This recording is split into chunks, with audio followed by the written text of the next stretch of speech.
Hi guys! Salamat sa inyong patuloy na ginagawang pagsubaybay dito sa ating discussions about surveying. At ang ating magiging topic ngayon guys ay itong isang sample problem about reverse curvature. So here is our problem. So in the problem there are two parallel tangents, okay, having directions of due east and are 200 meters apart. They are connected by a reverse curvature having the same degree of 1.4 degrees. The PC of the curve is on the upper tangent, while the PT of the curve is at the lower tangent.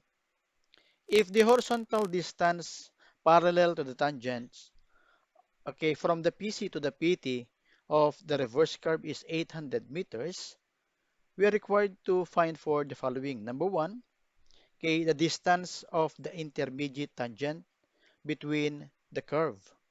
And number two, compute the distance between the centers of the reverse curvature and to compute for the stationing of the PT if the stationing of the PC is at 10 plus 200. So let us start by analyzing our problem and it will help us if from the given ay maidrawing natin yung ating reverse curvature with an intermediate tangent. So sinasabi dito that the two tangents are directed due east. So ipakita natin from here, we have our two tangents that are both directed, okay, towards the east. And the two tangents are separated by 200 meters. So the common tangent, okay, the distance between them is 200 meters. Aside from that, it is mentioned in the problem that the two, okay, tangents are connected with a reverse curvature having, okay, the simple curvatures, okay, of equal degree, and these are 1.4 degrees. The PC of, okay, the reverse curvature is located on, okay, the upper tangent while the PT is located on the lower tangent. So if it is our, okay, upper tangent, makikita natin dito yung kanyang PC at dito naman matatagpuan natin yung kanyang PT. Assuming natin na, okay, from this tangent, we connect it with the common tangent so that, okay, the common tangent will be directed in this direction. This point will become our vertex of the first curvature, and this point will be the vertex of the second curvature. So that from this vertex to this point will be our, okay, first tangent distance, yung tangent distance ng ating first curvature. So establish natin that this point will be our PC. Okay? And from this tangent ng ating first simple curvature at the same distance as this one, okay, will be the location of our first PT. Ano? And we can establish the location of the center of this okay, simple curvature by drawing lines that are perpendicular to the, okay, back tangent and to the common tangents that are both passing to the PC and PT. So, establish natin yung kanyang center. So, mag-drawing tayo ng perpendicular lines. So, matatagpuan natin yung center natin somewhere here at tawagin natin itong O sub 1. Ayan. Sa makatwid, itong distance na ito from PC1 to O sub 1 will be our radius. And we can see now our curvature. That is a curve smoothly drawn from PC to PT sub 1. So we will be having here our, okay, first curvature. So mula dito naman sa ating uh, forward tangent ng reverse curvature.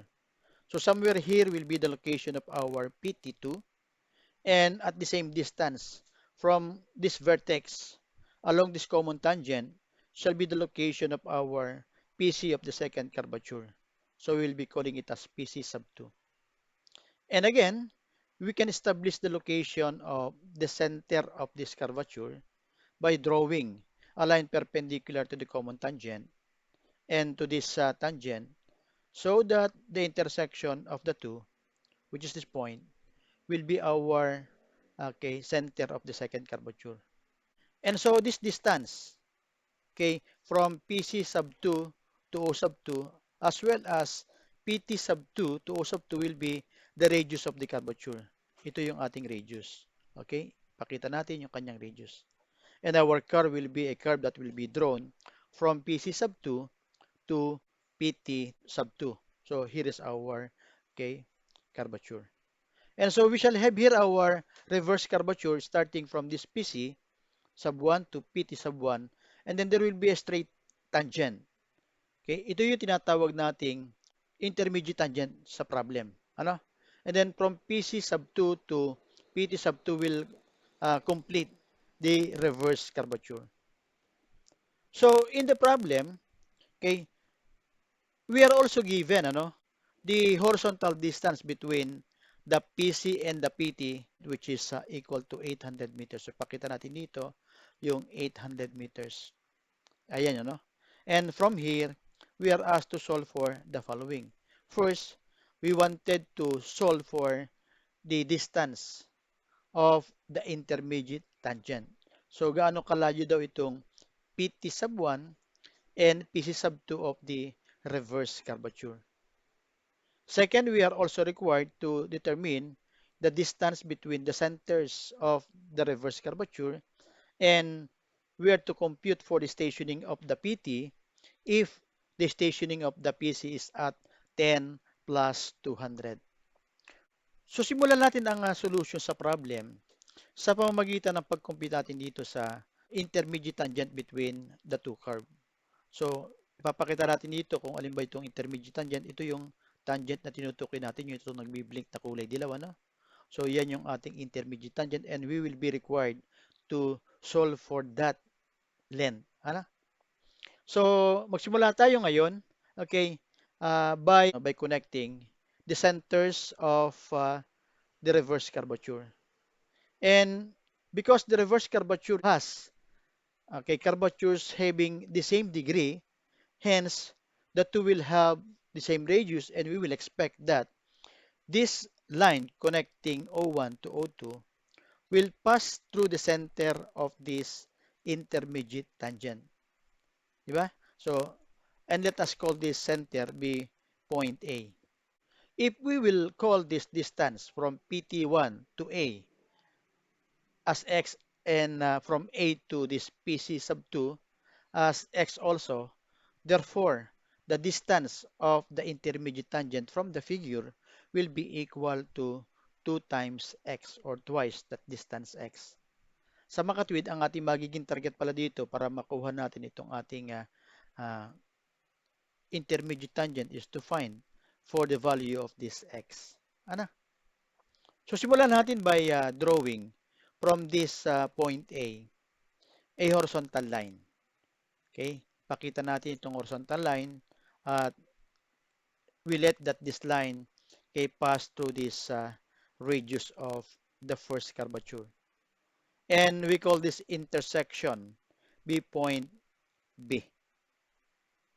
Sa makatwid, itong distance from PC 1 to point B will be 1/2 of the distance between the parallel tangent.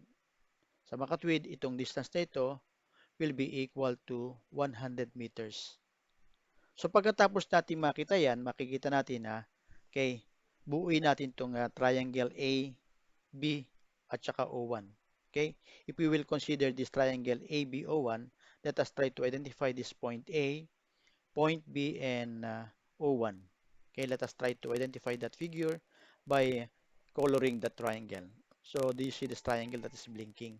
Okay, so that triangle actually is a right triangle, okay, at point B. And we would expect that, okay, this AO1 will be the hypotenuse of the triangle. So, from this triangle, we will be able to define that this distance from AB will be equal to 400. Di ba? Kasi nga, ito ay nasa gitna ng ating reverse curvature, and because this distance from PC1 to PT2 is equal to 800, hence, this line joining O1, O2 will bisect, di ba? This line into 2 into equal parts. Hence, the distance from A to B will be equal to 400. And if you're going to look at the figure, itong distance from B to OA, okay, will be equal to the radius of the curvature minus this distance from PC 1 to point B or 100. Hence, that distance is equal to R minus 100. Ipakita natin dito that that is A, R minus 100. Sa makatwid, okay, mula dito sa okay, triangle na ito, we can compute for this distance A to O1 kung masosolve natin itong ating radius of the curvature. Di ba? But alam naman natin na yung radius of the curvature can be computed, okay, using the formula that this is equal to 1145.916 over D with the degree of the curvature given at 1.4. Therefore, we can solve for the radius of the curvature equal to 818.511 meters. So if this is equal to 818.511 meters mula dito hanggang dito sa makatwid, itong B to O sub 1 will be equal to okay, 818.511 minus 100 or that will be equal to 718.511 meters. So ipakita natin itong value na yan that is 718.511. So dahil alam natin itong value nito at itong value nito ay computed at 718.511, therefore from the same triangle, we can compute for A to O1 using the Pythagorean theorem. Di ba?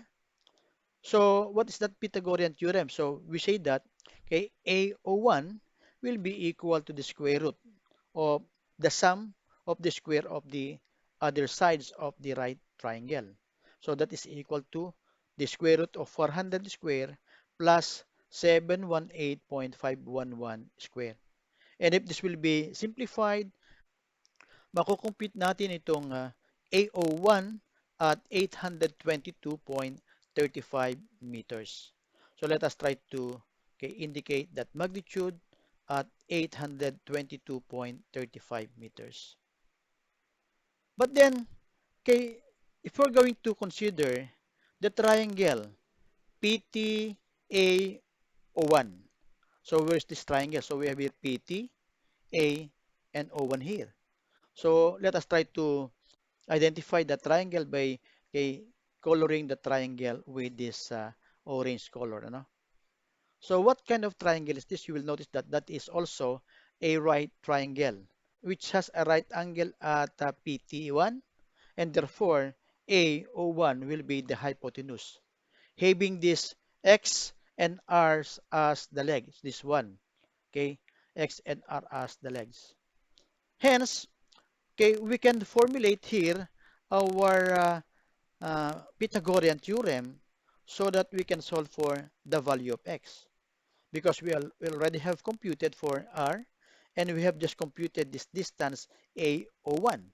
So from here, we can compute the value of A01, okay, which is equal to, by using Pythagorean theorem, equal to the square root of x squared plus r squared. And if A01 and R are substituted in this equation, we can have our equation for x equal to 822.35 equal to the square root of x squared plus 818.511 square. And so from here, we can solve for the value of x, and that x is equal to 79.37 meters. Since the length of the intermediate tangent is equal to twice of this distance x, hence we can say that okay, the length of the intermediate tangent will be equal to 2 times x, and that it will be equal to 2 times 79.37, giving us a value of 158.74. So that is okay, the distance from PT sub 1 and PC sub 2.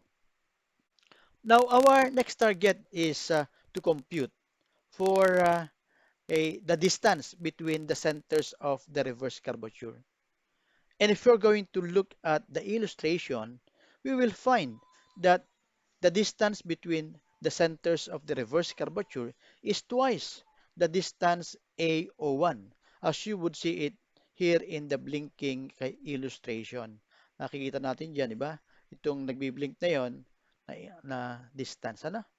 So because this distance from A to O1 is equal to 822.35, therefore the distance from O sub O sub 2 to O sub 1 will be 2 times 822.35, that this will give us a value of 1664.7 meters. Now, after we have computed for the distance O1 to O2, we are also required to find for the stationing of this PT. So, let us now try to solve for the stationing of the PT if the stationing of the PC is at 10 plus 200. Okay, so if we're going to look at that, that stationing of the PT, because PT is here, okay, so we can find that that stationing of the PT will be equal to the stationing of this PC, di ba? So that is stationing of the PC plus this length of the curvature from PC sub 1 to PT sub 1. If this length will be LCU sub 1, therefore stationing of the PT will be station of PC plus LCU sub 1 plus this distance between PT sub 1 to PC sub 2, which is actually the intermediate tangent, which is equal to 2x. So that is equal to plus 2x plus the length of the second curvature, which is LCU sub 2. Therefore, our stationing of the PC will be equal to the sum of the stationing of the PC plus LCU sub 1 plus 2x plus LCU sub 2. But again, it is mentioned that okay, the curves have the same degree, hence they have the same radius, and therefore they would have the same length of the curvature. So we say here that the length of the curvature 1 will be equal to the length of the second curvature, and this is equal to 20 times I over D, where our I will be equal to the difference, if you will be looking at this figure, this I that is blinking here, okay? This blinking here, no I, will be equal to the difference of this angle, okay, this angle, which is our alpha, okay, look at that, okay, minus this angle, which is our, beta. And so that is our I. And so if we shall be able to solve for our alpha and beta, then we can solve for the value of I, and we can solve for the length of the curvature. But what is this alpha equal to? Okay, let us go back to this triangle ABO1. Ba? So we can say that this alpha is actually the angle opposite to this 400 and adjacent to this side of 718.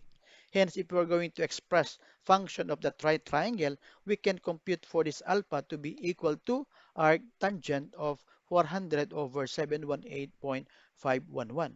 And from here, we can solve for the angle alpha, which is equal to 29.105 degrees.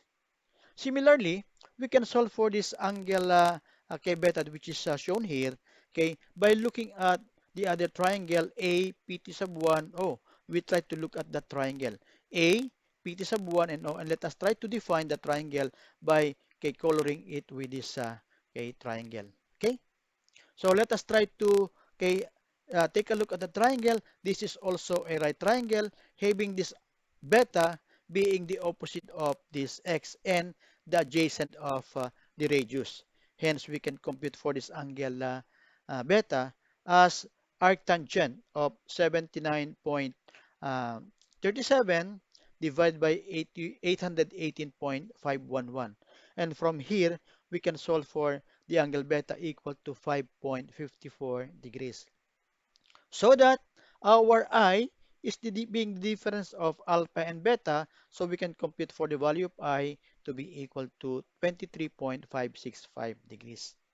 So after we have computed for this I, we can now compute for the length of the curvature being equal to 20I divided by D, with I equal to 23.565 and D being equal to 1.4. Therefore, our length of the curvature will be equal to 20 times 23.565 divided by 1.4, and this is equal to 300 36.64.